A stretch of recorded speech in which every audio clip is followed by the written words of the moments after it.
इसके कारण तो कितने बुजुर्ग ऐसे हैं कि जो स्वर्गवासी हो गए मेडिकल सुविधा न मिलने के कारण। इतना होने के बाद भी अब कैसे जिएंगे? उधर हम महंगाई के मारे, इधर हम सरकार के सहारे हैं, कुछ कर रही है? बिल्कुल कुछ भी नहीं हो रहा है हमारा, और इसीलिए हमें आंदोलन पे आंदोलन करने पड़ रहे हैं। आज हम श्रम शक्ति भवन के सामने इसलिए आए कि हमारा अभी मांगे हमारी पूरी नहीं हुई, और आश्वासन दिया हुआ हमारा प्रधानमंत्री ने, लेकिन अभी आश्वासन की पूर्तता हुई नहीं है। और हमारे रोज बुजुर्ग एक लोग जा रहे हैं, जो रोज उपोषण पे लिए बैठने आने वाले वो भी रोज स्वर्गवासी हो रहे हैं एक दिन। हम रोज श्रद्धांजलि दे रहे हैं उनको, रोज 200 लोग हमारे जा रहे हैं। आप श्रद्धांजलि दे रहे हैं, सरकार आपको पैसे ही नहीं दे रही? पैसे नहीं दे रही है, और इसके कारण हमको ये दिन देखना पड़ रहा है। और हमें बिल्कुल विश्वास है कि हमारे ये मांगे हमारी जरूर पूरी होगी, ये सरकार हमारी मांगे जरूर पूरी करेगी, हमें पूरी गारंटी है इसके लिए। सरकार मांगे आपकी पूरी करेगी, ये आपको आशा है, उम्मीद है, लेकिन कब करेगी ये कुछ पता नहीं। ये तो कोई वही तो उसके लिए तो हम इतना बड़ा आंदोलन कर रहे हैं कि बाद जब 2 साल में मोदी जी से भी मुलाकात होने के बाद उन्होंने उनका वादा पूरा नहीं किया, तो फिर हम और जाएं कहाँ? कहा जाता है कि एक बार जो है अगर प्रधानमंत्री कह देंगे तो वो तुरंत हो जाता है। हाँ, वो बोलते हैं ना कि उनके एक साइन हो गई है, उन्होंने एक शब्द डाल दिया तो तुरंत हो जाता है। लेकिन हमको तो उन्होंने 2 साल हो गए, आश्वासन खुद उन्होंने दिया हुआ है, लेकिन अभी तक हमको कुछ भी नहीं मिला, केवल आश्वासन मिल रहा है। हम केवल आश्वासन, हम महीने में आते, 6 महीने में आते, लेकिन कोई भी हमारी वो ये नहीं सुनता। जब आपने पैसा लगाया, जब जो आपका पैसा है वहाँ पर इतना लगा हुआ है, सरकार के पास है, तो आपको क्या लगा कि हमको ऐसे दिन देखने पड़ेंगे कि हमको अपना पैसा आसानी से मिल जाए? तब तो हमको ऐसा लग रहा था कि हमारे जो पैसे हैं वो आगे चल के हमारे काम में आएंगे, लेकिन वो ये थोड़ी मालूम था कि ये स्कीम झूठी निकलेगी, कि ये लोग अपने को इसमें फंसाएंगे। हाँ, तो उन्होंने जैसा मेरे फंसाया है, वैसे भगवान करे उनको सद्बुद्धि दे कि हमारी जल्दी से जल्दी हमारी पेंशन मंजूर कर दे। हाँ, भगवान जो है वो उनको बुद्धि दे, वो आपका पैसा फंसाए हुए हैं। कैसे समस्याओं का इतना सामना करती हैं, क्योंकि ये बहुत एक बड़ी समस्या है। अगर आपके पास पैसे नहीं आज के टाइम पे तो कुछ नहीं सच्ची हमारे पैसे रहे तो फिर हम यहाँ आते काहे के लिए ना। हम घर दार छोड़ के सब छोड़ के हम यहाँ आते हैं। एक बार धरने में आती होंगी तो 1000 रुपए तो वैसे 1000 नहीं 2-2 हजार रुपए टिकट लगता है, या रहना खाना लगता है, तो भी हम वेटिंग के नहीं तो जनरल के टिकट में आते हैं हमेशा, क्योंकि जहाँ पे जगह मिली वहाँ पे बैठ जाते हैं और आते हैं यहाँ पे। हम वेटिंग से आए हुए हैं, नीचे बैठ के आए हम यहाँ पे, और जाने के लिए भी हमारा वेटिंग में है अभी टिकट, और वेटिंग में कितना 50 वेटिंग है। हम कैसे जाएंगे आज हमको वैसा ही जाना पड़ेगा नीचे बैठ। 2 दिन का खाना साथ में लेकर के आते हैं, क्योंकि हम लोग बाहर का खाना कैसे क्या मैनेज करेंगे हम लोग। ये बड़ी समस्याएं हैं। खाना खाने के लिए पैसे नहीं है, खाना घर से लाएंगे, यहाँ पर इतनी महंगाई है। ये सारी समस्याओं को देखते हुए, चूँकि बगल में संसद भी चल रही है, आप बड़े बड़े आपके जो नेता हैं वो लोगों से मिल रहे हैं, तो कल भी शायद कुछ लोग मिले हैं आपके नेता, तो वहाँ से क्या निकला? वहाँ से सिर्फ यही आश्वासन मिलता है हमें, आश्वासन पे आश्वासन मिलता है, बाकी काम कुछ नहीं देते हैं। हर संसद और काम हर जिले के संसद हमको आश्वासन दे रहे हैं कि तुम्हारा काम जल्दी होगा, हम संसद में आपकी जो ये मांगे हैं वो उठाएंगे, लेकिन वो उठा रहे हैं, लेकिन आगे कुछ भी नहीं हो रहा है। और हम भीख तो नहीं मांग रहे हैं ना, हम खुद हमारे पैसे जो जमा है वही मांग रहे हैं ना। हम भीख नहीं मांग रहे हैं, अपने पैसे मांग रहे हैं। सरकार इतना टाइम क्यों लगा रही है? देखिए, हम लोगों ने हमारे सेवा काल में 470 रुपये महीना, 541 रुपये महीना और 1250 रुपये महीना कटाया, क्योंकि हमारी जो बुढ़ापे की ज़िंदगी है, कुछ पेंशन खाने लायक जीने लायक मिले तो अच्छी जाए।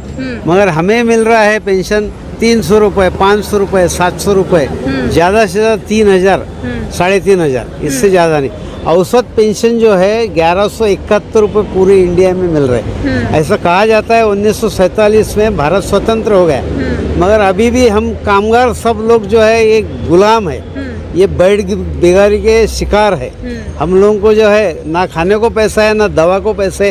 रोज 200 लोग भारत में रोज दवा नहीं, खाना नहीं, इसलिए मर रहे हैं। ये आज की हमारी हालत है। और हमारा जो पैसा है, इसका आज का वैल्यूएशन अगर किया जाए तो वो 20 से 25 लाख रुपए है। तो 20-25 लाख जो है उसके बावजूद हमें मिलता है 11 शक्ति भवन के आगे प्रोटेस्ट चल रहा है। मैं दिखा दूं आपको, जो PS95 के लोग हैं ये यहाँ पे प्रोटेस्ट कर रहे हैं और पुलिस रोकने की कोशिश कर रही है इनको। और अभी एसएफ जो है, SHO जी जो पार्लियामेंट स्ट्रीट वो लगे हुए हैं और पूरी तरह से लगातार 95 की मांग को लेकर धरना प्रदर्शन जारी है। और ये आज श्रम शक्ति बिल्डिंग के सामने आ गए हैं और ये आज पूरी तरह से नारेबाजी चल रही है। और ये देखिए पुलिस अभी देखिए सीनियर IPS अधिकारी भी उपस्थित हैं यहाँ पर। और मैं बता दूं किस तरीके से लगातार नारेबाजी चल रही है। संसद पास में ये संसद का सत्र चल रहा है, संसद के सत्र के आसपास ही ये पूरा प्रोटेस्ट जारी है और ये कोशिश हो रही है कि इसको रोका जाए। पुलिस बल आ गया है और पुलिस बल देखिए लगातार पुलिस बल आता हुआ और ये पुलिस बल अब लगता है डिटेन किया जाएगा इनको। और ये पुलिस बल पहुंच गया है और एकदम अजीब सी स्थिति हो गई है क्योंकि संसद चल रही है और संसद चलते समय अगर इस तरह का माहौल बन जाता है, अलग से CRPF और वो पहुंच गए हैं। अब ये देखना होगा कि ये क्या होगा। नारेबाजी चल रही है, श्रम शक्ति भवन के सामने हैं हम लोग और ये नारेबाजी पूरे जोर शोर से आपको सुनाई दे रही होगी। वरिष्ठ अधिकारी सीने घटनास्थल पर मौजूद हैं और पूरी तरीके से नारेबाजी हो रही है, समझाने की कोशिश हो रही है। और समझाने की कोशिश के साथ साथ लोग कह रहे हैं कि इसके 95 के लोग और अब देखिए पूरी तरीके से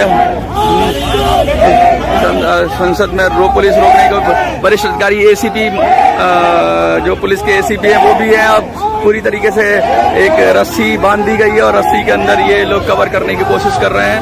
मैं बता दूं नारे लगातार लगा रहे हैं, कुछ ही लोग हैं, ज्यादा लोग नहीं हैं। अपनी इसकी मांगों को लेकर इन्होंने विगत जंतर मंतर पर भी धरना दिया था, लेकिन उस धरने के बाद भी लगातार ये बात कही जा रही है कि क्योंकि संसद का सत्र चल रहा है, बहुत ही सेंसिटिव इलाका है और पूरी तरीके से रस्सी बांध दी गई है और इनको रोक दिया गया है आगे बढ़ने से। अब ये देखना होगा कि नारेबाजी पूरी तरह से चल रही है। और मैं बता दूं यहाँ पर कि दिल्ली पुलिस की एडिशनल टीम आ गई है। देखिए दिल्ली पुलिस की एडिशनल टीम आ गई है और ये जो जवान है दिल्ली पुलिस के तुरंत ही बनाए गए हैं और पुलिस ने डिटेन करेगी, फटाफट डिटेन करके बहुत तेजी से डिटेंशन हो रहा है। ये देखिए पुलिस डिटेन करेगी और ये देखिए पुलिस डिटेन करके फटाफट इनको डिटेन कर रही है। और ये दिखा दूं मैं आपको, पुलिस अपना काम कर रही है और लोगों को समझाया गया पहले। अगर कहा कि आप संसद का सत्र चल रहा है, बहुत ही संवेदनशील एरिया है और कुछ लोग लेट गए हैं, बैठ गए। NPS से जुड़े हुए लोग हैं, ये देखिए लेट गए हैं। हाँ, और ये देखिए पूरी तरीके से अब देखना होगा कि वंदे मातरम के नारे लगा रहे हैं। और ये देखिए महिलाएं लेट गई हैं, कुछ महिलाएं हैं ये और महिलाएं देखिए पूरी तरीके से ये प्रोटेस्ट कर रहे हैं जंतर मंतर के सामने। 171 रुपए, जिसमें हम हमारी मेहनत तो छोड़ो 10 दिन भी नहीं काट सकते। हमें मालूम नहीं लोग कैसे ही जीते हैं, इसमें कैसा संसार चलाते। मतलब ये तो वही वाली बात हुई ना कि सरकार ना आपको दे रही है ना आपको मना कर रही है। हाँ, सरकार बिल्कुल खामोश है। हमने इतने सारे आंदोलन किए पूरे देश में, कोई आंदोलन छिड़ा नहीं। यहाँ तक कि अर्धनग्न आंदोलन पूरे इंडिया में किया, अर्धनग्न आंदोलन, मगर सरकार को उस पर भी कुछ आया नहीं।